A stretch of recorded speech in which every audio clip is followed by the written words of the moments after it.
Bonsoir et bienvenue dans le Grand JT. Tout de suite le sommaire. On se souvient forcément de son premier chagrin d'amour, mais on sous-estime peut-être son importance dans le développement de l'affect. Alors en cette Saint-Valentin, notre invité reviendra sur cette période charnière et prodiguera ses conseils pour, dit-il, ne plus jamais souffrir en amour. Mais Coquelicot, c'est le joli nom donné par les autrices de cet album sur le sujet des premières règles, un moment marquant pour les ados et pré-ados. On reçoit son illustratrice en seconde partie d'émission. Dans son panorama cette semaine, Louisa Garotière vous parlera de la sortie de Bref 2. La série fait son retour et aborde avec humour et tendresse les sujets de société. Mais avant cela, place à l'actualité de l'éducation avec Louisa. Bonsoir Louisa. Bonsoir Virginie. On ouvre ce journal avec un rapport de la Cour des comptes sur l'éducation artistique et culturelle qui estime que les inégalités persistent entre les établissements et les régions. Promesse de campagne d'Emmanuel Macron, 100% des jeunes de 3 à 18 ans devaient profiter d'une offre artistique et culturelle. Cette EAC, comme on l'appelle, devait encourager, je cite, l'acquisition de connaissances, rencontrer des œuvres et des professionnels, et également la pratique artistique. Hier, la Cour des comptes a publié une enquête de 158 pages menée auprès des directions régionales des affaires culturelles, des rectorats et des activités locales. Conclusion, je cite, outre une difficulté particulière à mesurer l'effectivité des actions et des dispositifs dans l'enseignement élémentaire, leur mise en œuvre au collège et au lycée apparaît non seulement incomplète, mais source d'inégalités, notamment pour les jeunes issus de milieux défavorisés. En définitive, le déploiement de l'éducation artistique et culturelle dépend avant tout de l'implication et de la culture personnelle des enseignants. Quelques chiffres pour compléter cela. En 2023, 39% des élèves du premier degré, maternelle et primaire, ont bénéficié d'une action d'éducation artistique et culturelle, 54% pour les élèves de terminale professionnelle et 84% pour les élèves en seconde générale et collège. Et s'il n'y a pas de créneau dédié à cet enseignement dans l'agenda, c'est parce que ce sont les professeurs qui doivent le prévoir. L'enquête révèle également que les inégalités se reflètent dans les coûts de transport ou encore l'investissement des collectivités dans les moyens matériels et humains. Objectif de la Cour des comptes, développer les offres culturelles, les rendre obligatoires dans chaque établissement et vérifier les activités avant de les proposer aux professeurs. On poursuit avec une question sur la protection des enfants. Les parents doivent-ils utiliser la géolocalisation pour leurs enfants ? Et la question est légitime. La mort de Louise, cette petite fille de 11 ans retrouvée morte dans un bois en Essonne, a ravivé les inquiétudes des parents qui se demandent comment protéger au mieux leurs enfants. Beaucoup ont déjà opté pour un petit capteur GPS à accrocher au cou de leurs enfants ou dans leur cartable, ce qui permet aux parents de suivre leur enfant en temps réel, de connaître leur position et leur déplacement. Alors si certains parents utilisent déjà des applications de géolocalisation, d'autres, comme Sophie, mère de famille, géolocaliser ses enfants n'est pas la meilleure option. On l'écoute au micro d'Erwan Chassin sur France Inter. Il est hors de question qu'on commence à pucer nos enfants pour savoir où ils sont. Quand bien même mon enfant serait pucé, ça me permettrait de retrouver son corps poignardé. C'est un choix que je fais, sinon je pense que la vie serait horrible et mes enfants ont droit à leur enfance. Et pour Samuel Comblé, psychologue et directeur adjoint de l'association e-enfance, je cite, avec l'impression pour l'enfant que 100% du temps il est surveillé par ses parents, je ne suis pas certain que ça lui apporte une sécurité complète et ça ne l'aide pas surtout à apprendre à se protéger par lui-même. Quant aux psychologues, ils recommandent aux parents d'avoir le consentement de leurs enfants avant d'adopter un dispositif de surveillance. On poursuit ce journal avec la condamnation d'un moniteur auto-école suspecté d'avoir commis des agressions sexuelles sur ses élèves entre 2020 et 2022. Et le tribunal a tranché, l'homme a été reconnu coupable et condamné à 18 mois d'enfermement avec sursis probatoire, interdiction d'exercer son métier, interdiction durant 10 ans de convoiter un métier en lien avec des mineurs. Il sera également inscrit au fichier des délinquants sexuels et devra indemniser ses victimes. Pour rappel, Franck-Albert Philomin, le moniteur d'auto-école reconnu coupable, était accusé de comportements déplacés et trop tactiles envers ses élèves féminines. On parle de 10 victimes, dont 3 mineurs, main sur le genou, dans les cheveux ou les hanches. Le moniteur d'auto-école a abusé de sa fonction pour commettre ces gestes à répétition. Alors si pour lui il s'agissait uniquement de corriger les manœuvres de ses élèves, il a aussi précisé que c'était un moyen de se venger des élèves qui n'avaient pas payé leurs leçons avant de s'excuser auprès de toutes les victimes. Et puis une mesure qui a rencontré un franc succès auprès des jeunes, celle de l'obtention du permis dès 17 ans. Une mesure qui avait été mise en place en janvier 2024. En effet, des résultats encourageants encourageant puisque depuis la mise en place de cette mesure le 1er janvier 2024, c'est 290 050 jeunes qui ont passé l'examen pratique du permis de conduire avec un taux de réussite de 73%, toute tranche d'âge confondue, d'après les résultats du gouvernement. Alors, cette décision du permis à 17 ans a-t-elle profité à toutes les régions? Comment expliquer un tel taux de réussite? Quel bilan doit-on dresser? On écoute Patrick Mirouz, qui est président de l'école de conduite française. Il s'exprimait ce matin sur RMC. On pensait surtout que ça allait marcher en ruralité, mais là on observe que ça a marché partout, y compris dans la Grande Couronne et même en Outre-mer. Plus on est jeune, plus on a envie d'apprendre. C'est comme une mobilité choisie et une mobilité un peu subie quand on passe le permis à 25 ans, parce qu'on a un travail et qu'il faut vraiment se déplacer avec son véhicule. Donc ça, c'est le premier niveau d'analyse. Le deuxième, c'est qu'il y a un dispositif d'apprentissage, j'y reviendrai, qui s'appelle la conduite accompagnée, qui est la filière la plus sûre, qui est un dispositif progressif d'apprentissage sur 2 ou 3 ans, en accompagnement avec les parents. Et là, on se trouve qu'on a beaucoup de jeunes qui étaient dans ce dispositif-là et qui ont arrêté, entre guillemets, sur la fin de ce dispositif et qui ont passé le permis de conduire. Ce qui explique qu'on a à peu près 15 ou 18 points de plus que la moyenne nationale. Et on termine ce journal avec une étude scientifique menée par des chercheurs mexicains qui semble prouver que l'exposition à la musique classique stimulerait le système nerveux des fœtus. L'exposition à la musique entraîne dans l'ensemble des rythmes cardiaques fœtaux plus stables et prévisibles. Nous pensons que cet effet momentané pourrait stimuler le développement du système nerveux autonome du fœtus. Voici ce qu'affirmait Claudio Lerma, le rapporteur de l'étude. L'expérience a été réalisée d'avril à juillet 2024 auprès de 37 femmes enceintes durant leur 3e trimestre de grossesse. Alors pendant 3 mois, ces femmes ont été équipées d'électrodes afin d'enregistrer des électrocardiogrammes des fœtus grâce à des écouteurs placés sur leur abdomen. Des musiques mexicaines et européennes classiques ont été diffusées. Résultat, les chercheurs ont remarqué des changements dans le rythme cardiaque pendant et après la diffusion de la musique classique. Prochaine étape, continuer les expériences, je cite, au-delà des pièces classiques. Merci Louisa. Première peine de cœur, premier baiser, premier papillon dans le ventre. Et bien l'adolescence est aussi le terrain favori des sentiments et du développement de l'affect, avec parfois, et oui, des conséquences sous-estimées. Notre invité est expert sur le sujet. C'est le docteur Stéphane Clerget, médecin et psychiatre. Docteur Stéphane Clerget, merci d'être avec nous. Bonjour. Bonjour. Vous êtes médecin et psychiatre, ainsi que pédopsychiatre, et aussi auteur de ce livre, en cette Saint-Valentin, Ne plus souffrir en amour, comment prévenir et guérir les blessures affectives, paru aux éditions de la Musardine. Et c'est dans la collection, je le dis, un psychologue dirigé par Brigitte Lahaye, que l'on salue. C'est breaking news quand même, hein. Breaking news. Attendez, non mais vraiment, c'est-à-dire que souffrance n'est pas synonyme d'amour, ou amour n'est pas synonyme de souffrance, donc. Non, même s'ils sont souvent associés. Mais l'idée de ce livre, c'était justement de les séparer un petit peu. On va les séparer, en tout cas, du moins, on va tenter. Je vais vous suivre. Je suis vraiment toute oui. Alors, pourquoi dit-on que le premier chagrin d'amour est celui qui marque le plus ? D'abord parce qu'il arrive à un âge où on est particulièrement sensible. C'est en général à l'adolescence et c'est vrai que on est un peu à fleur de peau sur le plan émotionnel. Et puis les suivants, on est un peu préparé. Donc on se fait moins attraper, on anticipe davantage. Mais est-ce que c'est vrai ça ? Est-ce qu'on est préparé pour les suivants ? On a l'impression qu'on reproduit toujours les mêmes schémas, toujours les mêmes erreurs.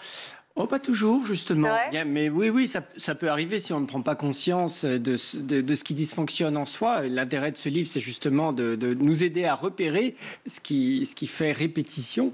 Mais oui, non, vous avez raison, on peut répéter les mêmes erreurs. Pour autant, on souffre un peu moins malgré tout, parce que la première fois, on s'y attend pas du tout, quoi. Alors la première fois, justement, on parle de l'adolescence. Enfin, c'est souvent la période de l'adolescence que ça arrive à la première fois. Mais pourquoi c'est si douloureux que la première histoire s'arrête ? En fait, notre première histoire d'amour, c'est vraiment la période où on s'émancipe en tant qu'individu. On quitte un peu ses parents, qui étaient en vérité nos premiers objets d'amour. Et la première histoire d'amour, ça témoigne finalement de notre émancipation. Donc c'est important, ça touche à notre identité. Donc quand elle s'arrête, on a un peu de mal à anticiper qu'il y en aura d'autres, et donc on imagine qu'on revient en arrière, qu'on redevient tout petit, minable. C'est pour ça qu'on se sent nul, on redevient enfant presque, on retourne dans son berceau d'une certaine manière.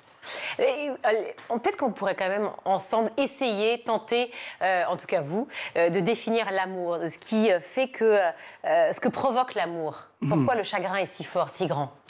En fait, on n'a pas conscience que l'amour, ça joue un rôle extrêmement important. C'est-à-dire, sans amour, un bébé ne grandit pas. On peut le nourrir, l'habiller, si on n'a pas d'affection pour lui, s'il ne ressent pas ça, il se laisse dépérir. Donc, c'est pour nous absolument vital. Donc, c'est ce qui nous permet de nous maintenir en vie. Donc, évidemment, un chagrin d'amour qui est un peu une rupture, il y a une remise en question presque complète quand on a tout investi dans l'autre. Et puis après, il y a des phénomènes aussi neurobiologiques. C'est vrai qu'il y a un véritable état de manque qui s'opère parce que quand on est très amoureux, on sécrète des neuromédiateurs du bien-être, du bonheur. Et quand on est quitté, eh bien, toutes ces sécrétions s'arrêtent. Donc il y a aussi des mécanismes physiologiques qui nous font souffrir, pas seulement psychologiques. Mais alors cet amour-là dont on parle, les émotions amoureuses que cela provoque, notamment à l'adolescence, est-ce qu'elles nous marquent définitivement, en tout cas fortement, pour la suite de notre vie amoureuse? Oui, c'est vrai que ça nous marque, à telle enseigne que certaines personnes qui ont un chagrin d'amour vont renoncer à l'amour. Autrefois, on allait dans des couvents quand on était une jeune femme, ou quand on était un homme d'ailleurs, on pouvait aller chez les moines ou partir à la guerre. Maintenant, on fait moins ça. Mais on peut avoir des relations plurielles, mais sans des sentiments. C'est-à-dire, on va papillonner, mais on ne croit plus à l'amour et on ne s'engage plus. Donc, ça peut avoir des conséquences très importantes, où on renonce véritablement à l'engagement. On ne croit plus en l'autre, on ne croit plus en soi non plus. Donc, ça peut avoir des... Et puis, il y a des tentatives de suicide quand même. Le suicide, c'est quand même la deuxième cause de mortalité à l'adolescence. Et le chagrin d'amour, c'est sans doute la première cause de suicide. Donc, nous, les psychiatres, on pense ça très au sérieux, les chagrins d'amour. Après, ça nous marque aussi parce qu'on peut avoir tendance à idéaliser la personne qui nous a quittés, ou parfois qu'on a quitté aussi d'ailleurs, qu'on regrette d'avoir quitté. Et finalement, on va mesurer les histoires suivantes à cette histoire-là, qu'on a idéalisée. Et un idéal, c'est toujours plus important. Et donc, le risque, c'est que les histoires suivantes nous paraissent un peu plus fades et qu'on ne s'engage pas véritablement et qu'on n'ait pas le sentiment d'être vraiment heureux. Et c'est dommage, parce qu'on n'est pas sur Terre pour expier. On est quand même sur Terre pour être bien, pour vivre, être heureux, pour vivre et pour exulter. Pour exulter en tout cas, on l'espère, on le souhaite, évidemment.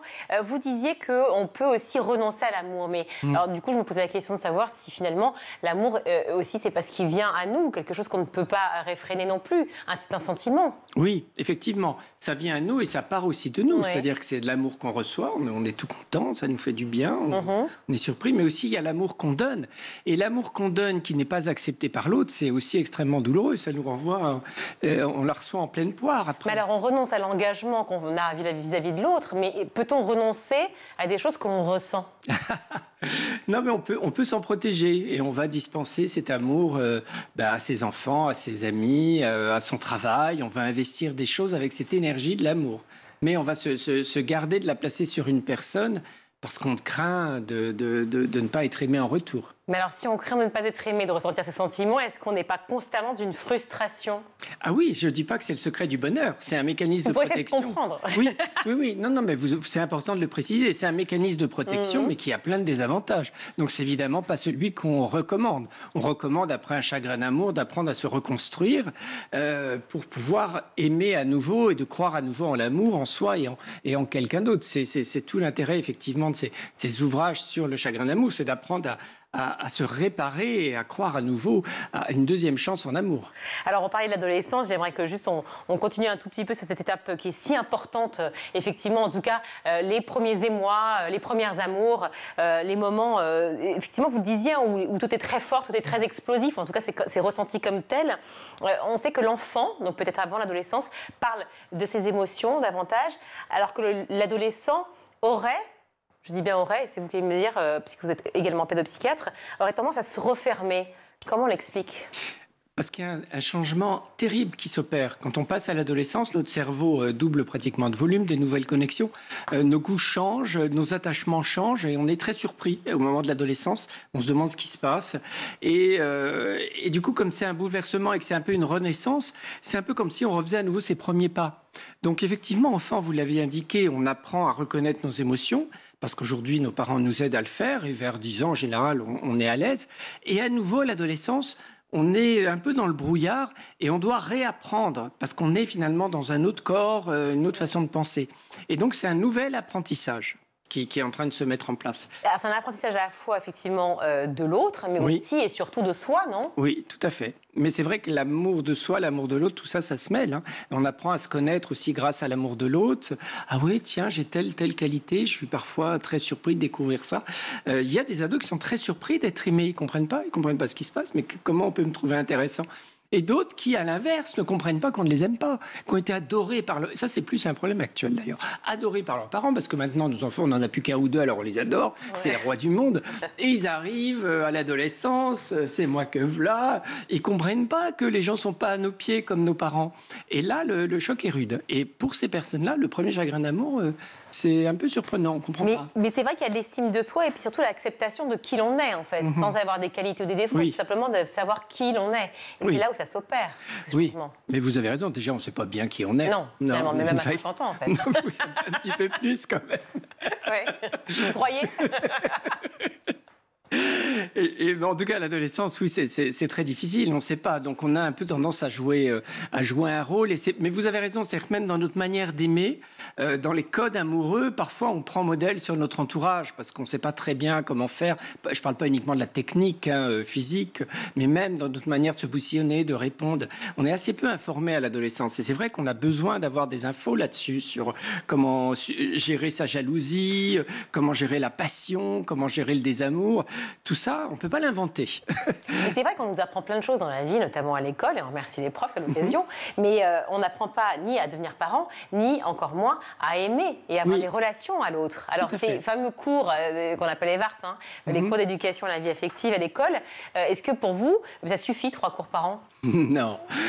Alors ce qui est bien, c'est que déjà, on nous parle de l'éducation affective, mais bon, j'ai regardé les programmes, c'est très sommaire, mais parce que c'est compliqué, c'est vraiment une spécialité presque. Hein. Donc ça mériterait d'être renforcé, et ça va sans doute l'être. Après, il y a des matières où on aborde le sujet, notamment la littérature. Et je pense qu'il faut mettre de la littérature amoureuse. Je sais qu'il y a Manon Lescaut, par exemple, qui est au programme, mais c'est plutôt un peu rude sur le plan sentimental, parce que c'est quand même l'histoire d'une fille qui... Mais bon, il y a quand même une histoire d'amour. Mais je pense que dans la littérature, on apprend aussi. La dark romance cartonne. Chez les jeunes. C'est bien la preuve qu'ils cherchent des réponses. Oui, ça c'est sûr. On cherche beaucoup dans la vie. On ne trouve pas toujours, mais l'important c'est de chercher. C'est les filles qui lisent. Cher docteur, je reviens quand même sur ce titre, parce que ne plus souffrir en amour, forcément, je me suis dit, mais est-ce possible? Et je ne suis pas la seule à me poser la question. En tout cas, c'est possible de moins souffrir. De moins souffrir quand on ne trouve pas l'amour, de moins souffrir quand on nous quitte, de moins souffrir quand on est jaloux, de moins souffrir quand on vit avec quelqu'un de jaloux, et aussi de moins souffrir quand on a eu une enfance un peu compliquée, parce que la manière dont on va aimer est bien sûr influencée par la manière dont on a été aimé. Si on a été aimé de manière un peu désorganisée, des parents là, pas là, nous critiquant, eh bien, vous l'avez dit, on répète, mais on répète déjà à ce moment-là. C'est-à-dire qu'on va trouver normal de ne pas être bien aimé par l'autre. Et c'est ça le drame. Le drame, c'est finalement de rester avec quelqu'un qui nous aime mal, parce que finalement, on a été mal aimé par nos parents, et on se dit, c'est ça l'amour. Non, ou à l'inverse, on a été trop aimé, on veut absolument faire l'infirmière et aider l'autre. Aussi, oui, les sauveurs, c'est vrai aussi. Les sauveurs. Donc, alors, dépendance affective, hypersensibilité, tromperie. Alors, évidemment, moi, je l'ai coché, j'ai été trompée, parce que, évidemment, ça m'est arrivé, comme beaucoup. Alors, voilà, on parle trahison, estime de soi, abandon, incompréhension. On a tous, finalement, on regarde chaque chapitre, je suis dépendante affective, peut-être que je peux le cocher aussi. Bref, on a plein de choses dans lesquelles on se sent finalement, j'aime jusqu'à l'obsession. Oui. Mais c'est vrai, non mais... Docteur, je comprends que ce soit des tips, finalement, des trucs et astuces pour mieux se comprendre, etc. Mais finalement, est-ce que celui qui ne veut pas souffrir doit se dire, finalement, non, il ne faut pas aimer? C'est le risque, et c'est pour ça qu'il y a ce livre. C'est que, en tout cas, renoncer à l'amour, c'est sans doute pire que tout, et c'est sans doute la pire souffrance. Parce que renoncer à l'amour, c'est renoncer presque au bonheur dans la vie. C'est pas renoncer à la vie, parce qu'on peut être utile aussi sans aimer. Et en général, ceux qui s'en tirent, ils aiment quand même, ils idéalisent quelque chose. Je pense encore une fois aux religieux qui, du coup, déplacent leur amour sur Dieu, comme on le voyait beaucoup autrefois. On a quand même ce besoin d'être aimé et de se sentir aimé. Donc c'est un renoncement malheureux. Mais tous ces sujets-là, on en sourit, mais c'est notre quotidien, mais ça peut être terriblement douloureux. Vous savez, la maladie d'amour, la souffrance en amour, déjà au Moyen-Âge, c'était pris en charge par les médecins. On commençait à prendre ça au sérieux. On proposait des remèdes, des conseils psychothérapeutiques, des médicaments sous forme de plantes et autres. C'est pas que dans les magazines féminins ou autres. C'est une affaire sérieuse. Alors, une des premières choses qu'on voit souvent, un premier sentiment, je ne sais pas si ça s'appelle un sentiment d'ailleurs, mais c'est je suis jaloux. C'est vrai que c'est une émotion assez complexe qu'on trouve souvent à l'adolescence. Comment on l'explique, la jalousie ? C'est sans doute quelque chose d'inné, c'est dès l'enfance, on a besoin d'une relation un peu exclusive, et à partir du moment où la personne qui nous aime quelqu'un d'autre, notre petit frère ou notre petite sœur, on a l'impression que c'est moins d'amour pour nous. On a du mal à accepter l'idée qu'une personne qui aime aussi, enfin, si notre mère aime notre petit frère, c'est parce qu'elle a un cœur supplémentaire pour le petit frère. C'est pas le même cœur, mais on a du mal à le mettre. Donc ça se met en place tout petit. Et je pense que c'est presque propre aux mammifères. Moi, j'ai deux petites chiennes. Quand on en caresse une, l'autre veut aussi être caressée. Enfin, je crois que c'est presque animal. Alors, pour autant, on n'est pas tous jaloux pathologiques. Il y a véritablement des personnes qui manquent tellement de confiance en elles qu'elles considèrent que la personne aimée devrait presque être avec quelqu'un d'autre. Et donc, on n'arrive pas à imaginer que la personne aimée nous aime nous. Et donc, on est jaloux parce qu'on se dit à quel moment elle va nous quitter, quoi. Est-ce que certains regrettent que l'autre ne soit pas jaloux, en se disant s'il n'est pas jaloux, c'est qu'il ne m'aime pas? Souvent à l'adolescence, parce qu'on ne sait pas bien ce que c'est que l'amour. Avec le temps, et surtout si on a supporté la jalousie de quelqu'un, on n'ambitionne pas de susciter de la jalousie. La jalousie, c'est vraiment l'amour du pauvre. Je pense que le vrai amour, c'est autre chose qu'avoir peur de nous perdre. Le vrai amour, c'est la personne qui nous aime vraiment, elle veut notre bonheur, même sans nous. Bon, ça, c'est un idéal qu'on a rarement à l'adolescence. Follement aimé sans amour en retour. Une émotion complexe, je vous disais la jalousie, parce que c'est aussi un problème souvent d'estime de soi. Oui, aussi. C'est ça. On se croit tellement nul qu'on pense que l'autre trouvera forcément mieux. Et puis, c'est bon, il y a quand même un peu... Il n'y a pas beaucoup d'empathie et d'amour quand même dans la jalousie. C'est-à-dire que le bonheur de l'autre nous importe moins que notre bonheur à nous quand même. Je trouve que ce n'est pas forcément une belle qualité, la jalousie. Quand l'amour se transforme en dépendance affective, on fait quoi?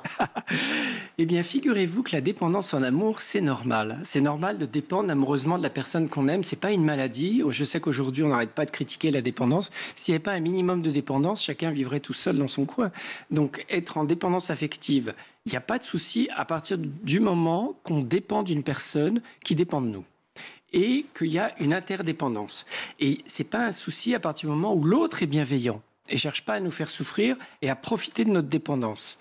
Donc, tout est une question de partenaire. Et c'est là où ça peut se complexifier, effectivement. Oui, dans la relation toxique, qui peut pointer le bout de son nez. Voilà, si on tombe sur quelqu'un de malveillant qui abuse de notre dépendance pour nous faire souffrir, nous manipuler, nous mettre en esclavage, nous vampiriser, là, ça ne va plus. Et donc, c'est ça qu'il faut repérer. Alors, il y a évidemment l'amour, bien entendu, les sentiments, les émotions, puis il y a surtout, pour que ça arrive, la rencontre, ce moment fatidique. Avec le numérique, les réseaux sociaux et autres, est-ce que les rencontres se sont un peu déplacées, ont évolué au fil du temps? Oui, c'est incroyable. Déjà, le mode de rencontre, en 20-30 ans, alors qu'avant, c'était sur les lieux de travail ou les lieux de divertissement, boîte de nuit. Aujourd'hui, à plus de 75%, c'est sur les sites de rencontres. Donc, il y a une véritable révolution pour le meilleur et pour le pire, parce qu'on sait que le problème et même les jeunes, on croit que les jeunes se rencontrent au lycée, à l'université. Non, ils font les applis. Pourquoi? Parce qu'ils n'osent plus draguer.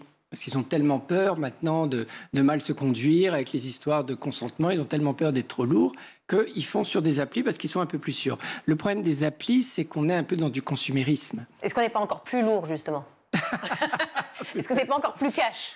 C'est peut-être trop cash, en tout cas. C'est en tout cas totalement, souvent déromantisé, c'est sûr. Alors, la nouvelle tendance, elle est vers le pitch dating. Racontez-nous. Alors, écoutez, moi, j'ai entendu ça il n'y a pas si longtemps, le pitch dating. Donc, il semblerait que ce soit effectivement un endroit où on va pitcher sa meilleure amie ou son meilleur ami en lui disant toutes ses qualités auprès d'une assistance qui est là.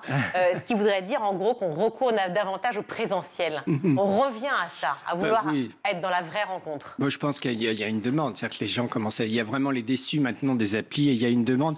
Moi, je pense qu'il y a ces speeches. Moi, je crois qu'il faut revenir à ce qui se passait avant, mais vraiment très avant. C'est-à-dire qu'il faut réapprendre à faire la cour, tout simplement, et ne pas avoir peur d'exprimer ses émois, ses émotions, son désir à l'autre, sur le lieu de travail ou au supermarché, mais en faisant ça de manière la plus délicate possible. C'est réapprendre le discours amoureux. Et oui, c'est ça, se refaire la cour. Je pense que c'est comme ça que les choses pourront se satisfaire le plus grand nombre. Et vous parliez du consentement à l'instant. C'est vrai qu'il y a aujourd'hui, et tant mieux d'ailleurs, cette idée surtout d'être dans la correction, dans le sens d'être correct, oui, voilà. de bien se comporter, de pouvoir effectivement ne pas être intrusif.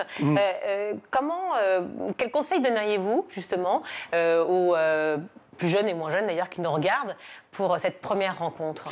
Déjà, je conseillerais aux parents de travailler la question avec leur ado, parce qu'effectivement, ils ne peuvent pas le deviner eux-mêmes. Donc, plutôt que leur parler du Kama Sutra, leur expliquer, leur donner des conseils sur comment est-ce qu'on peut aborder l'autre poliment, c'est-à-dire questionner l'autre, mais pas sur des sujets trop intrusifs, et parler de soi, et pas non plus sur des sujets trop intrusif. C'est-à-dire que l'idée, c'est de réapprendre la conversation, mais dans laquelle on ne place pas forcément d'emblée ses sentiments et son avis sur l'autre. C'est-à-dire se garder forcément de donner d'emblée un avis sur l'autre, que l'on trouve l'autre belle ou que l'on trouve l'autre sexy. On se garde de ce type de propos, mais on fait une conversation, on crée une complicité amicale avant tout. C'est vraiment l'antichambre de l'amour qu'on doit réapprendre à mettre en place. Vous parliez du Kama Sutra, le sexe fait aussi partie de l'amour, en tout cas oui, le plus mais dans souvent. un second temps. Voilà, dans un second temps, ou pas d'ailleurs, ça dépend des personnes, mais en tout cas justement, comment aborder cette question-là? Est-ce que, pourquoi Kama Sutra ou pas, pourquoi pas? Ah oui, Kama Sutra, pourquoi pas, mais il faut qu'on soit d'accord. C'est-à-dire qu'il faut que l'un et l'autre aient envie d'aborder le sujet. Je parlais des parents avec les enfants. Parce que là, je suis pas sûre qu'un enfant dise « écoute, oui, d'accord, avec plaisir ». Non, mais comment justement parler de sexualité avec ses propres enfants ? Je pense qu'il faut en parler de manière un petit peu générale. C'est évidemment plus facile de parler du domaine de l'affectif. À partir du moment où on parle de choses plus physiques, on utilise des termes évidemment plus fleuris. Et on a commencé à en parler avec son enfant très très jeune, en parlant de l'anatomie. Oui. Mais on peut utiliser des mots enfantins si on est plus à l'aise avec ça.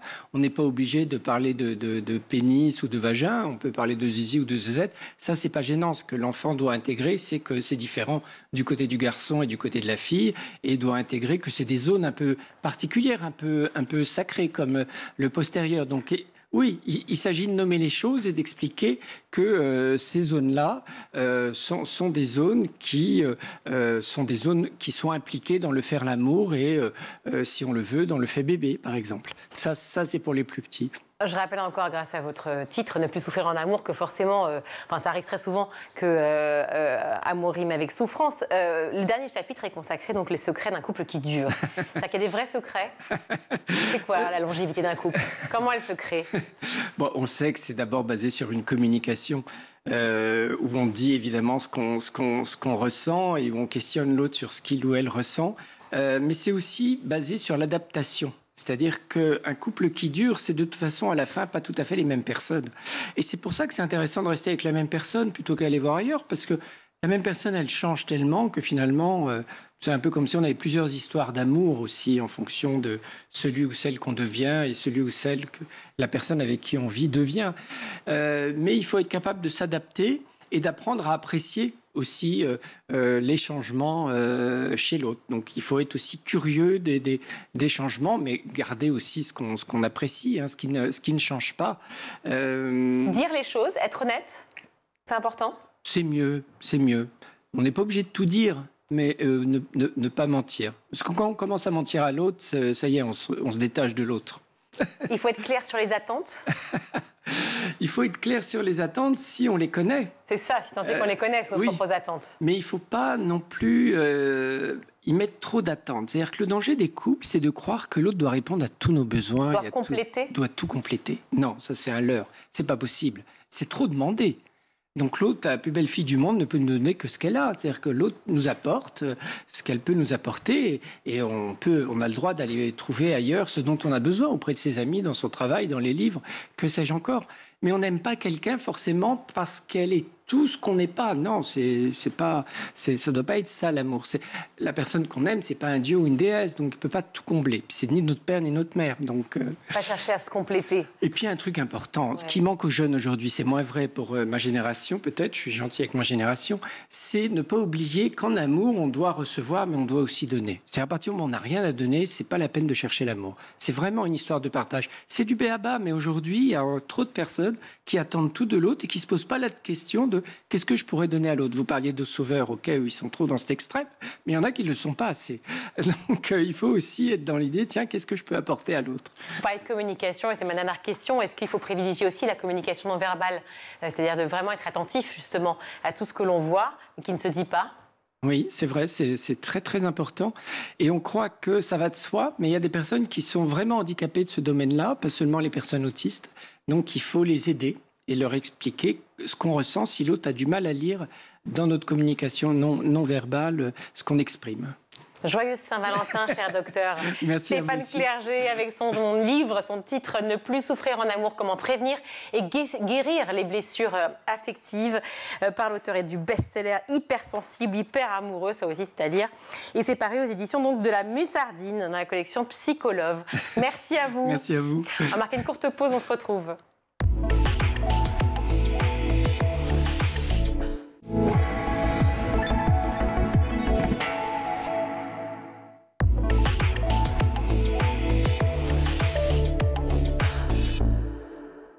De retour dans le Grand JT, je suis ravie d'accueillir Fanny Vella. Bonjour.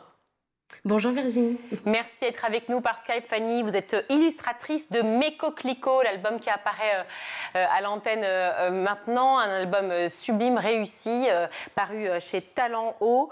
On voit qu'on va parler des premières règles. Pourquoi avoir voulu aborder ce sujet ? Et du coup, on m'a proposé d'illustrer le texte de Isabelle Rossignol, qui est un texte absolument parfait. C'est difficile d'écrire pour les enfants et c'est d'autant plus difficile d'écrire sur des sujets qui sont plutôt tabous. C'était une grande chance pour moi de pouvoir mettre en image ce texte-là et ce sujet-là. Ça m'a permis, moi, de mieux comprendre des choses. Je suis maman, donc peut-être de comprendre comment les aborder plus tard avec ma fille. Et du coup, c'est pas moi qui ai choisi cette thématique, mais avec le recul et l'illustration que j'ai pu apporter à cet ouvrage, je me dis que j'aurais pas pu l'écrire, mais j'en aurais rêvé. En tout cas, c'est extrêmement bien illustré. Évidemment, j'imagine que tout de suite, ça vous a parlé. Parler des premières règles, et d'ailleurs, c'est comme ça qu'on a intitulé cet échange. On parle de tabou. C'est souvent, effectivement, compliqué d'aborder ce thème-là. Pour autant, les cours d'éducation à la vie affective, relationnelle et sexuelle à l'école abordent aussi ce sujet, ce qui veut dire que ça touche maintenant tous les enfants. Est-ce que c'est pour vous aussi une première étape importante ? Ah mais bien sûr, il faut parler de ces sujets-là, il faut mettre les vrais mots dessus parce que personnellement, comme Marguerite, l'héroïne de Mes Coquelicots, j'ai eu mes règles très très tôt, ça a été un sujet honteux pour moi, j'ai eu du mal à en parler et peut-être même que j'ai pu d'une certaine façon me mettre en danger à des moments parce que ne jamais parler de son intimité, c'est du coup s'empêcher de mieux la comprendre, s'empêcher de repérer des signes qui peuvent être des signes en fait de mauvaise santé aussi. Et je trouve que tout dans cet ouvrage, que ce soit l'accompagnement de l'infirmière scolaire, de la maman, des amis, de la professeure, vise justement à dédramatiser cette arrivée des règles, même quand elles sont très précoces, comme c'est le cas de Marguerite qui les a à 10 ans. Et en plaçant des vrais mots dessus, on permet aux petites filles, aux personnes menstruées en tout cas, de mieux comprendre leur cycle. On va parler même, si on veut aborder ça avec elles, on peut parler aussi de ce SPM, le syndrome prémenstruel, que nous, adultes, on a rencontré plus tard. En tout cas, le mot, on l'a rencontré plus tard, on l'a compris plus tard. Et je trouve qu'aborder ça dès l'enfance, ça permet de donner aux enfants menstrués toutes les billes pour mieux comprendre leur corps, les étapes étapes du coup de ces menstruations. Et pour moi, c'est précieux. Il y a Marguerite dans le livre va finir par célébrer ses règles, alors qu'au début, elle trouve ça sale, elle trouve ça honteux. Et en fait, au final, elle finit par en faire un exposé. Et quoi de mieux que du coup de parler de ça pour le banaliser, le normaliser. Et puis la force d'un livre, c'est aussi de mettre dans les mains des enfants des personnages qui leur ressemblent, des personnages qui traversent les mêmes étapes qu'eux.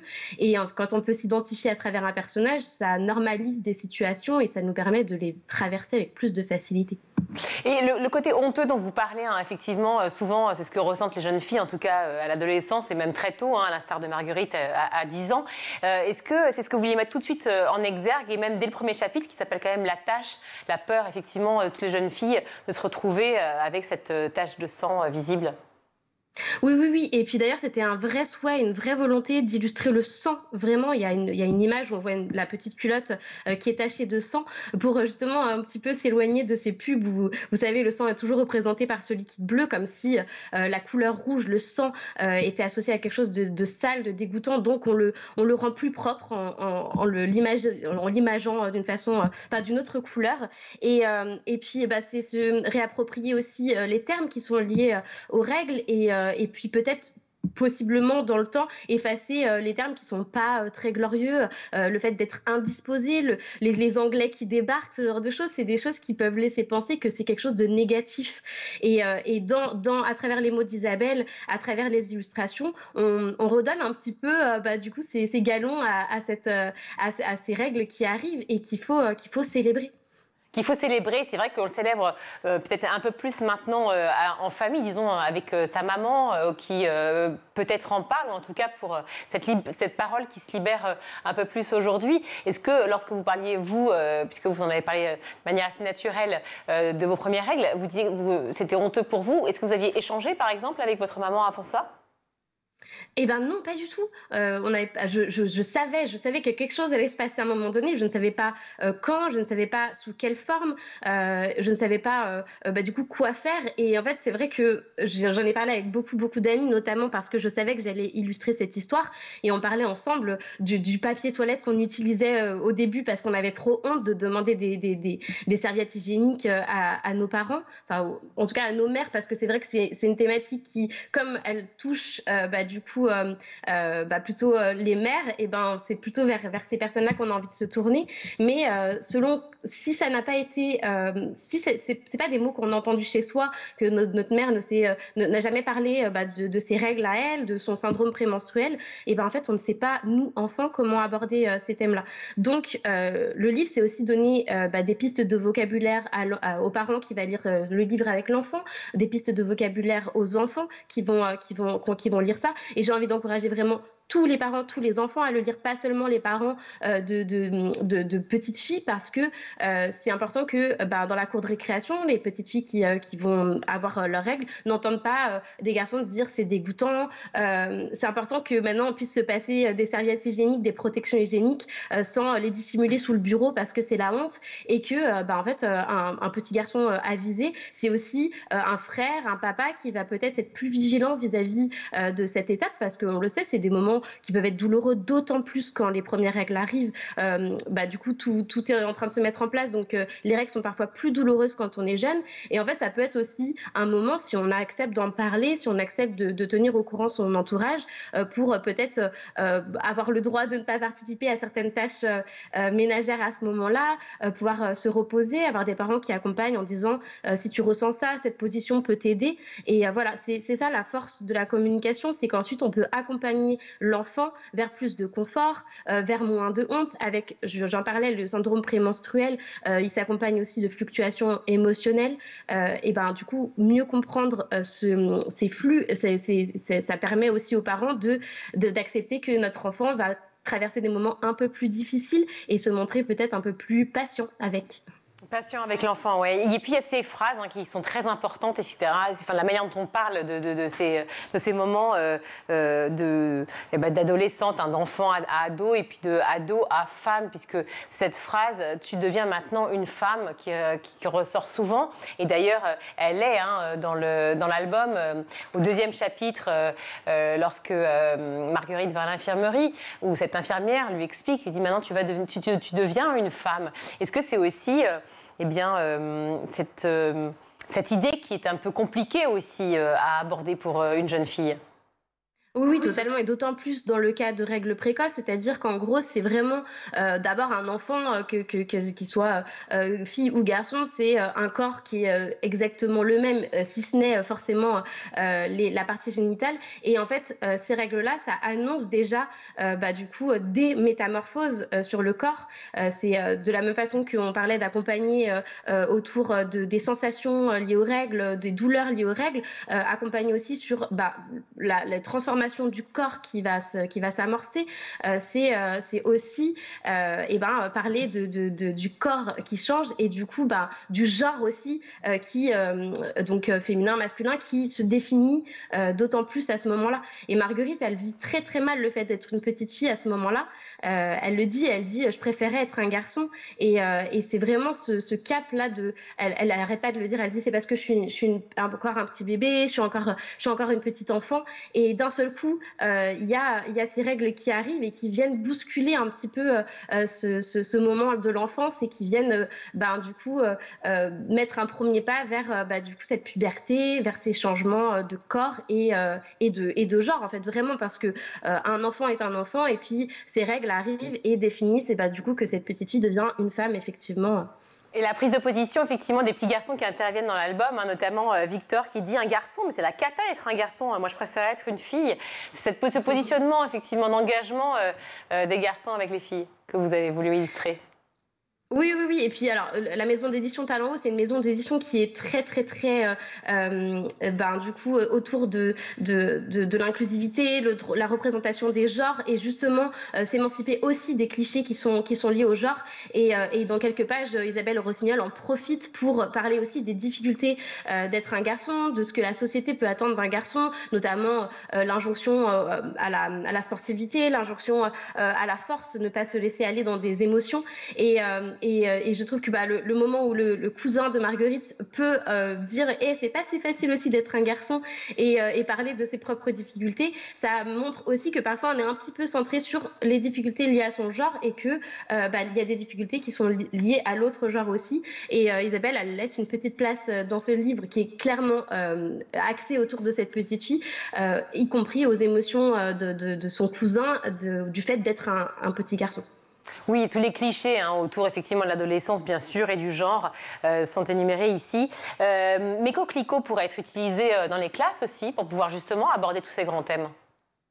Oui, absolument. Alors, parce qu'on n'est pas tous accompagnés par un entourage familial qui est en mesure, du coup, de nous expliquer les choses. L'école, c'est aussi un terrain pour aborder ces thématiques-là. Peut-être que ça fait moins peur à certains adultes accompagnants scolaires de mettre des mots, parce que les mots, ils sont compliqués. On a l'impression que tout ce qui a trait à l'appareil génital, c'est grossier, c'est lié à une vie sexuelle, alors que utiliser les mots, c'est aussi protéger les enfants, c'est aussi leur faire prendre conscience de qui ils sont, de comment ils sont formés, mieux comprendre les règles aussi, pourquoi les règles, et tout l'appareil génital. Il y a tout un rendez-vous dans le livre avec l'infirmière scolaire qui présente en fait l'appareil génital à Marguerite, et qui lui montre les différentes parties de son corps. Et je trouve que c'est riche en fait, plutôt que de se concentrer sur le fait qu'on a une tache de sang qui vient du coup salir les vêtements, en fait on va parler en fait du pouvoir du corps humain, et de ce que ces règles en fait, de qu'est-ce qui se passe dans le corps, et pourquoi en fait c'est quelque chose qu'il faut célébrer. Il y a tout le livre est tourné autour du fait que il faut rendre positif cette étape, et globalement en fait rendre positif ce moment des règles. Et si c'est abordé en classe par les instituteurs, institutrices, ça permet de le normaliser, de le banaliser, et de surtout le rendre moins tabou, moins sale, moins honteux. C'est l'acceptation. Merci beaucoup, Fanny Vella. Je rappelle que vous êtes illustratrice de Mes Coquelicots, cet album très réussi, qui est paru aux éditions Vers le Haut avec Isabelle Rossignol en tant qu'autrice. Merci à vous d'avoir participé au Grand JT. On va tous se retrouver Louisa pour sa chronique. Louisa, dans votre chronique aujourd'hui, vous nous parlez du retour de Bref, cette série qui a cartonné sur Canal entre 2011 et 2012. En effet, Bref, saison 2, c'est reparti. Et pour les millennials qui avaient découvert cette courte série durant le grand journal de Canal+, aujourd'hui est une bonne nouvelle puisque la saison 2 est dès aujourd'hui diffusée sur Disney+. Alors, la série qui était et est toujours coécrite par Kian Kojandi, que l'on voit à gauche sur la photo, et Bruno Mischio à droite, avait rencontré un franc succès. C'était même un phénomène de société qui avait bouleversé les codes de la télévision en 2011-2012. Alors Bref, saison 1, c'était une panoplie de 80 épisodes entre 1 minute et 1 minute 40 qui reflétait, expliquait la vie d'un homme célibataire sans emploi qui n'avait pas de nom et d'ailleurs n'en a toujours pas durant cette saison 2, joué par Kian Kojandi, le co-auteur de la série. Alors dans la saison 1, on suit les déboires amoureux, amicaux et professionnels. Bref, c'était la vie d'un trentenaire en quête de sens. La saison 2 sort aujourd'hui, 13 ans après, et on va pas faire l'économie de regarder un petit passage de la bande-annonce.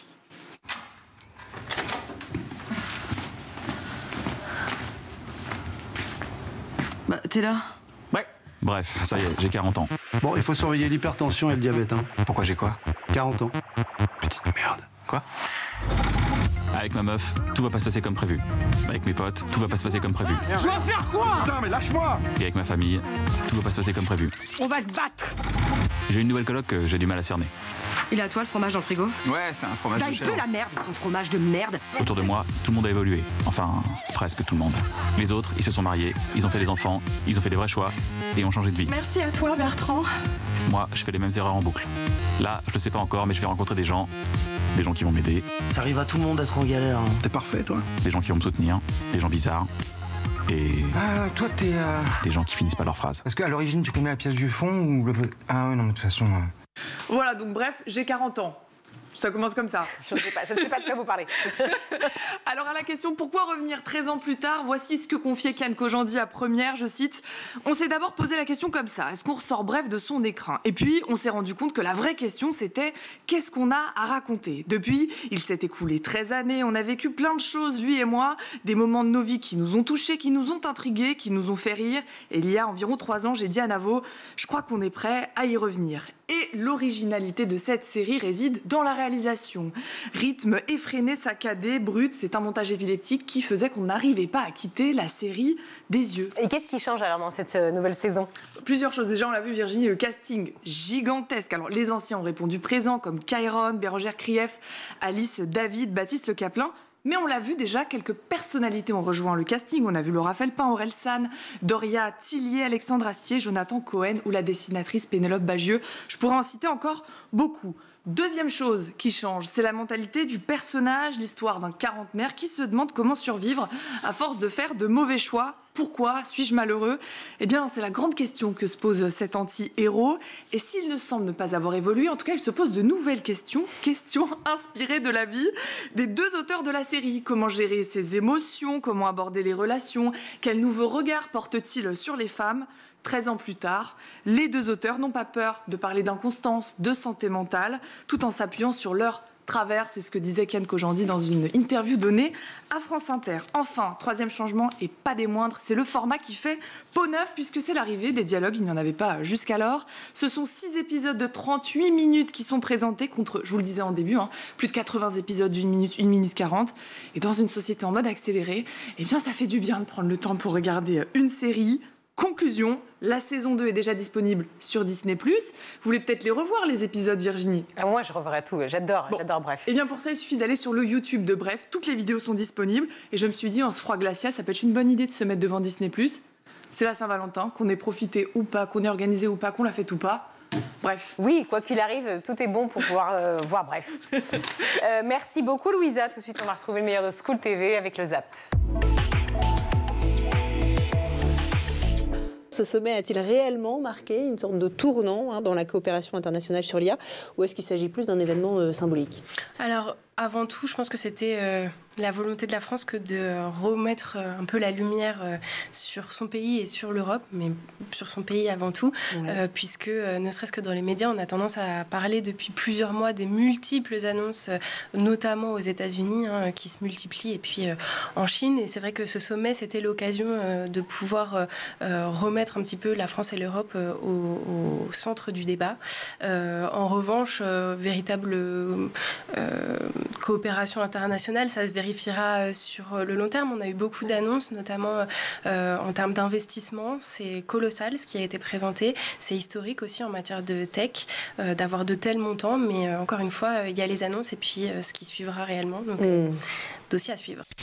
C'est vrai que quand on se construit à côté d'un frère qui a des besoins plus particuliers que les siens, on ne sait pas exactement quelle place on a le droit de donner à ses difficultés, à ses problèmes, à ses états d'âme. Et on ne sait pas... On essaye aussi de trouver une cause, parce qu'on sait que ce frère prend tellement de place. Alors, je dirais que la solution la plus simple, c'est de le tenir pour responsable, quoi. C'est de se dire que c'est à cause de lui que j'ai eu des troubles alimentaires, que c'est à cause de lui que j'étais tellement stressée ou tellement ceci, cela, que j'arrivais pas à suivre en cours, que... avoir un enfant qui a autant de besoins, ça implique qu'un parent s'en occupe beaucoup. L'attention sur lui était constante, écrivez-vous, ses progrès étaient au cœur de tout. Et vous évoquez effectivement vos premiers souvenirs de boulimie. Vous avez 11 ans, c'est l'été du passage en 5e. Ouais. Et en fait, c'est le début d'un long combat. Oh oui, très long combat. Et ça débarque dans la vie de quelqu'un de manière très insidieuse. En fait, c'est très difficile de savoir ce qui va se transformer en un trouble ou ce qui est au début juste un espèce de truc d'ado qui a envie d'être plus belle, qui a envie de mincir, qui a envie de trucs. On était quand même encore aujourd'hui et déjà quand j'étais petite polluée par tous ces trucs de régime, par toutes ces filles parfaites en maillot de bain. Mais moi aussi, j'avais envie d'en être et je l'étais pas. Et donc, qu'est-ce qui fait qu'un trouble devient un trouble? Je sais pas, mais moi, clairement, il y avait une dose de stress supplémentaire à la maison qui faisait que j'avais pas d'échappatoire. Et que ça s'est transformé en quelque chose de plus grave. Grandir avec Anton, c'est grandir avec une angoisse permanente, c'est grandir avec le regard des autres et avec une conscience du rôle de protectrice. C'est quand même effroyablement lourd. Et pourtant, j'allais dire, vos parents, ils ont l'air... je dis avec des mots simples, mais ils ont l'air cool. Enfin, je veux dire, ils ont fait plein de choses. Je vais vous emmener tous vivre en Israël, dans un centre assez connu qui accueille justement des personnes en situation de troubles autistiques. Enfin bon. Toutes sortes de handicaps, le centre Feuerstein. Ouais, cool, et en même temps, non, parce que tout est un combat, en fait. Oui, on avance, mais c'est lourd, c'est dur, il y a une pression. Ça crée un état de tension qui est palpable à la maison. Jean-Paul Bachelot, en quoi consiste le plan de médiation scolaire?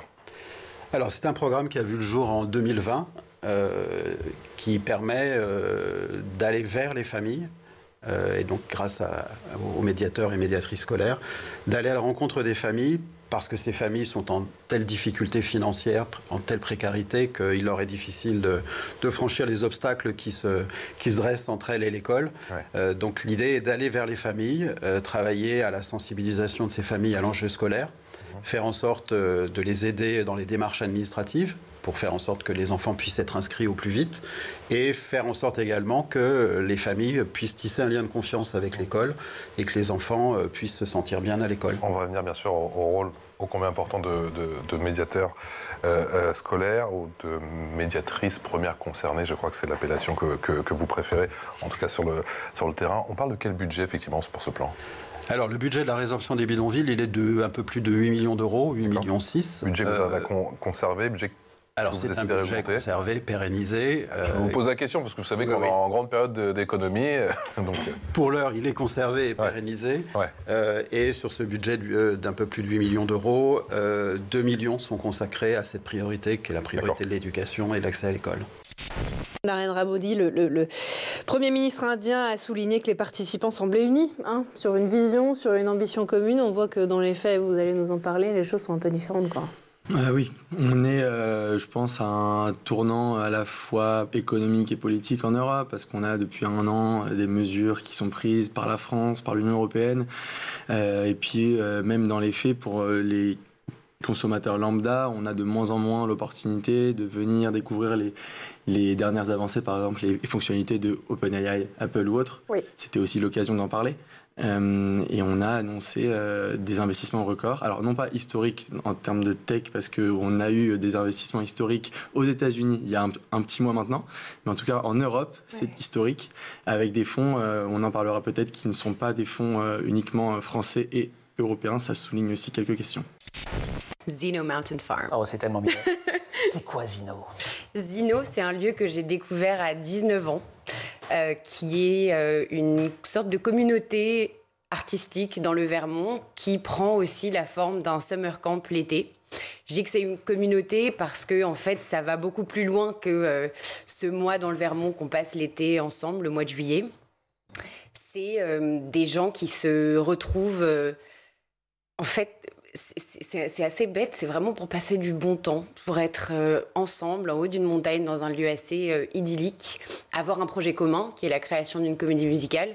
Mais vraiment, on y va parce que c'est vraiment super agréable quoi, d'être dans un environnement qui a pour projet de effacer les barrières qu'il y a toujours entre le handicap et le... Voilà, parce que c'est ça que vous précisez pas. C'est quand vous dites des gens, c'est pas n'importe quel genre. C'est pas n'importe quel genre. C'est 50% de personnes en situation de handicap, tout handicap confondu. Oui. Tous âges confondus. Ouais, c'est des adultes et handicaps mentaux principalement. Il y a pas mal de handicaps physiques aussi, mais c'est quand même autour d'une communauté qui a des handicaps mentaux. Donc des manières. Handicaps physiques, de toute façon, enfin, je suis allé regarder moi des photos sur Internet, avec vos cabanes en rondins, dans les bois, tout ça, machin, etc. Quand même, c'est moins pratique en fauteuil que. Ah mais non, mais elles sont accessibles. Oui, je sais, j'ai vu. C'est des cabanes accessibles. Non, justement, c'est ça qui est assez dingue. Moi, quand je suis arrivée là-bas pour la première fois, j'ai vu des personnes en fauteuil roulant ou qui marchaient comme ci, marchaient comme ça. Tout le monde vit totalement ensemble. libre dans la forêt et tout le monde vit ensemble et sur un principe de péridance, on appelle ça aujourd'hui, mais c'est en fait on est en duo. L'aide par les pairs, PAIRS. Ouais, exactement, PAIRS, et on est en duo, l'un aide l'autre à faire ce qu'il a du mal à faire. Larissa, vous avez été confrontée aux mêmes difficultés d'accès à l'éducation. Comment est-ce que votre expérience personnelle vous guide aujourd'hui dans votre approche ? Je peux dire qu'avec mes propres expériences, mon lien avec les familles, en fait, c'est plus fort. En fait, c'est une force avec les familles. Oui. Donc, ça permet d'établir un lien de confiance. Exactement, parce que même si ça c'est le travail, en fait, on travaille quand même avec des familles qui habitent dans des grosses conditions de précarité, en fait, et que l'école, c'est pas...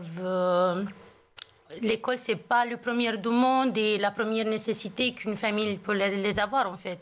Et donc, on donne notre explication et notre... La priorité, c'est de se loger, de se nourrir. Justement, travailler dans des grandes bidonvilles avec des familles dans des grosses précarités qu'ils ne nécessitent pas, en fait. Ils n'ont pas tout ce qu'on peut avoir dans un appartement. Déjà, il y a le chauffage, il y a les conditions de vie très précaires, en fait, qu'ils peuvent être dans 4-5 mètres carrés, plus de 5, 6 ou 10 personnes. Ouais.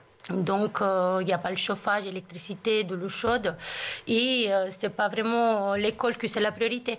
Mais en parlant et en encourageant les jeunes à s'intégrer et voir les droits qu'ils ont aussi, en expliquant aussi que nous aussi, moi-même, j'ai passé par là et je peux comprendre que c'est dur, on arrive à faire les premiers pas à l'école. C'est la fin de cette émission. Merci à vous tous de nous avoir suivis. Merci à toute l'équipe. À la réalisation, c'est Angèle Jean-Girard. Au son, Saïd Mamou. Le maquillage, Laure Audemont. Emma Ferré et Laura Girard à la rédaction. Merci également, Louisa, d'avoir été avec nous. On vous retrouve, j'espère, très vite dans le Grand JT. Dès la semaine prochaine. Ben voilà. Et en attendant, je vous souhaite un excellent week-end. Et j'ose dire une bonne Saint-Valentin. Mais pareillement, Virginie. Non, bon. Je suis pas très Saint-Valentin. Bonne soirée à tous. Ciao.